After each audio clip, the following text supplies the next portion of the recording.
Okay, dear ones.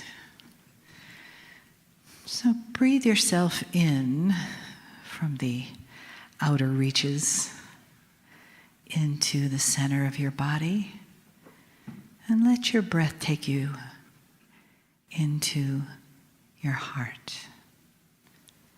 Take another breath in with me. And as you exhale, feel your breath settling around your heart center, just softly. And with each breath, that becomes a softer settling of the golden light of your own divinity. So that every time you breathe, breathing in, breathing out, you breathe in that piece of the divine you. That piece that comes from so far outside of you to settle in that beautiful core of your heart where the spark of divinity lives. And allow yourself to feel that as the perfect you. The you that is love. The you that is the divine presence. The you that is the I am. The you that is limitless compassion.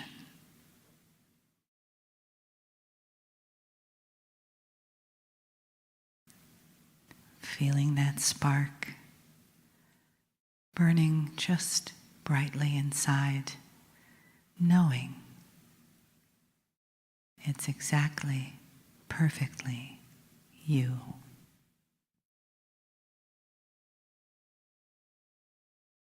Greetings, dear ones. I am Kryon of Magnetic Service.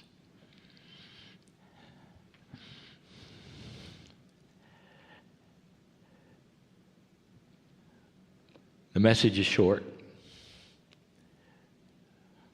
but profound. The process that you see here is not accepted as real.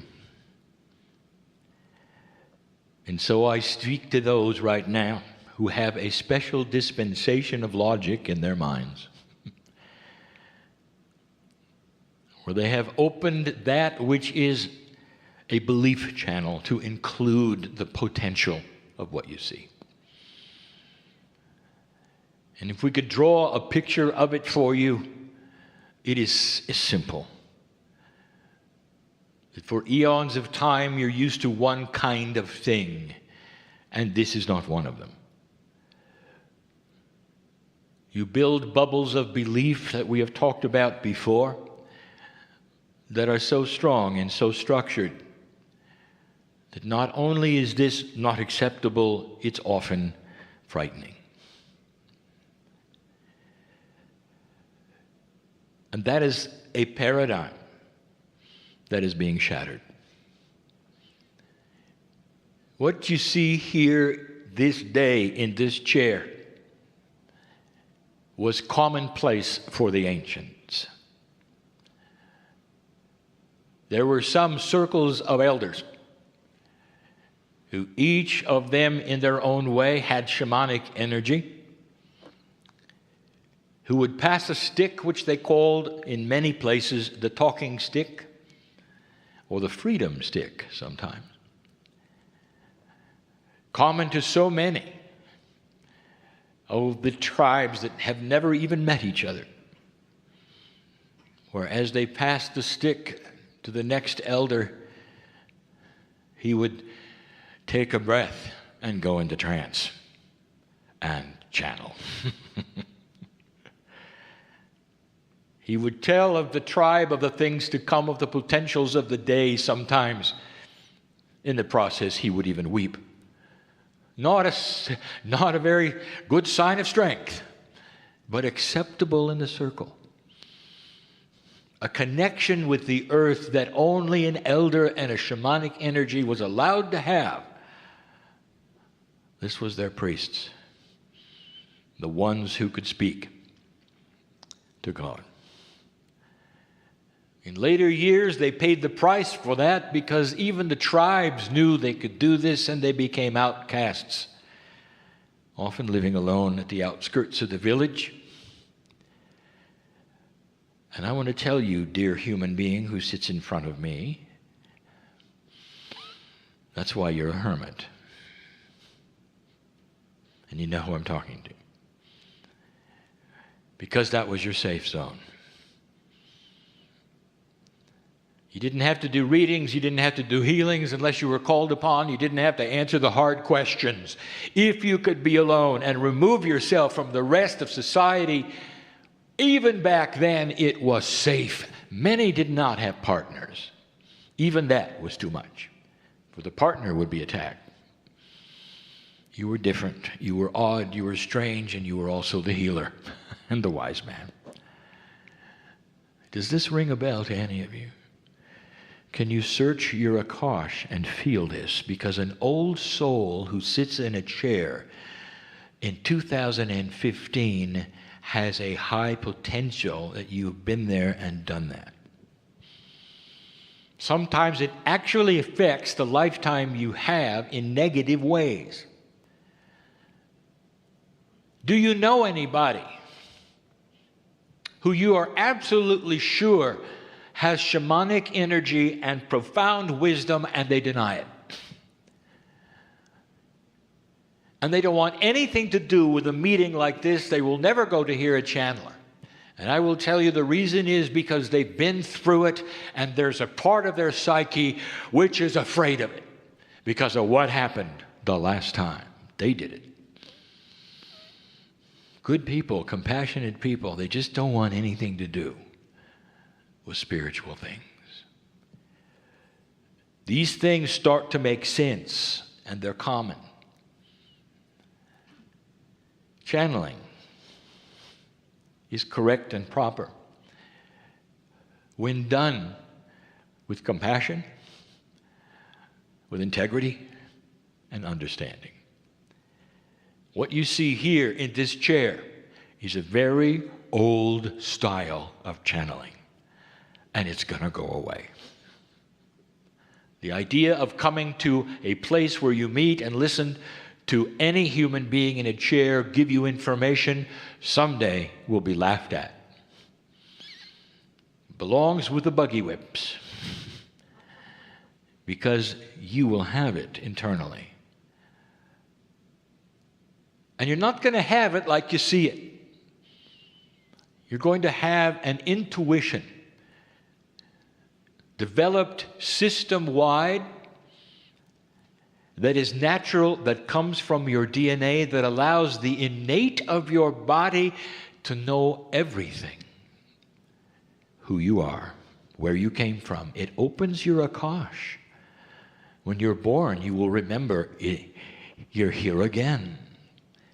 My partner has shown evidence of this on the screen of children reading without lessons. Hand-eye coordination because you're remembering what your old system used to do, walking early. The children have already begun the process of what the animals on the field have always had, which you call instinct.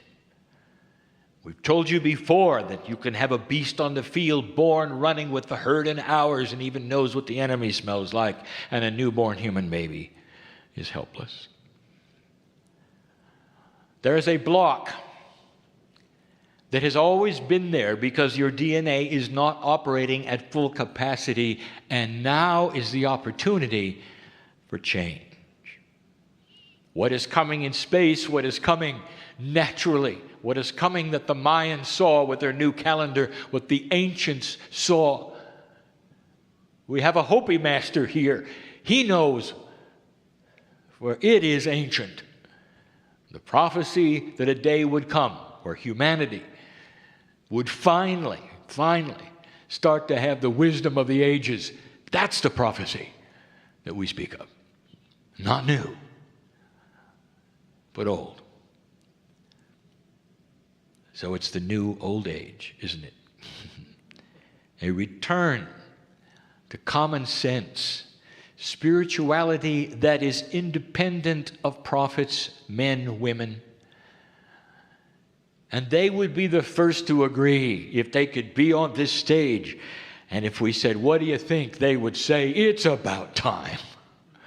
That you understood that everything they did was to show you what was possible. Everything. And the channeling that you hear now, the idea of sitting in front of a master, is not the way of it. You'll be your own master, and you will be comfortable with it. There have been those who would laugh at this and said it'll be chaos. Chaos. Everyone will have their own religion. What an old, biased paradigm this is of the way humans work. You know what's going to happen? If more and more humans have a DNA which is receptive to who you really are, the first thing that must happen and will happen over time, and not gracefully, I might add, peace on earth is not the goal. Peace on earth is not the goal. It's the beginning. You have to have that to move forward, and you will. Truly. The cycles of humanity will be redefined. We said it before, there'll be a time when you look backwards and call it the barbarian age, when human beings looked at one another and killed each other for resources. How quaint. This is the potential that we see and we look for, and it's slow. And what makes you special, dear ones, is that you're here for the transition. In other words, the hard work. Are you up for it? Information is going to be presented today that is beyond your expectations of the paradigm that you've come from. You may not be ready to hear what is presented or to accept what you see. I'm going to make a request, old soul, of everyone in the room. A request that I make over and over. It's been recorded and written for 20 years or more. What harm does it do to you to open your heart and that part of your mind which has the intellectual trap on it, and drop them for a few hours? Drop them so that what goes in can be accepted without bias, without you trying to analyze it, without that part of you deciding whether it's right or wrong. Let it go in so it can be judged, if you need to, at a later time through your heart. If you don't like it, you can put your parameters right back, put the trap back, put the bubble back, and walk out of the room just like you came. That's your free choice. Or not. For if you allow for a few hours an expansion of your belief, you'll walk out of this room changed forever. That is what we ask. Why not? What have you got to lose to absorb something that is grand, unbelievable, and is the new reality? I'll be back. And so it is.